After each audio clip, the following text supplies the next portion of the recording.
మహబూబాబాద్లో ప్రభుత్వ ఆసుపత్రి ఎదుట మాజీ మంత్రి సత్యవతి రాథోడ్ ధర్నా నిర్వహించారు. యూరియా కోసం వెళ్తూ రోడ్డు ప్రమాదంలో మరణించిన బానోతు లాల్య అలాగే దారావత్ వీరన్నల కుటుంబాలకు న్యాయం చేయాలని సత్యవతి రాథోడ్ డిమాండ్ చేశారు. రైతుల కుటుంబాలకు 10 లక్షల పరిహారం అందించాలన్నారు. ప్రభుత్వం యూరియా సరఫరా చేయకపోవడం వల్లే ఇలాంటి ఘటనలు జరుగుతున్నాయని సత్యవతి రాథోడ్ ఆగ్రహం వ్యక్తం చేశారు.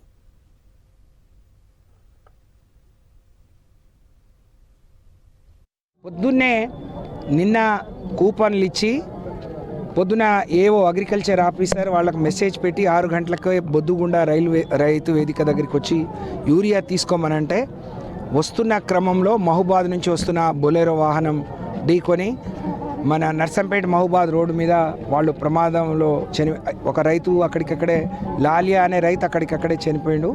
వీరన్న అనే రైతు ఖమ్మం హాస్పిటల్లో చనిపోయి ఇప్పుడే పోస్ట్ మార్టం తీసుకొచ్చిండు. ఆ కుటుంబ సభ్యుల తరఫున రైతులందరి తరఫున నేను రాష్ట్ర ప్రభుత్వాన్ని డిమాండ్ చేస్తూ ఉన్నాను. నిజంగా ఈ తీరని కష్టాలు యూరియా కష్టాలను తీర్చే ప్రయత్నం చేయండి.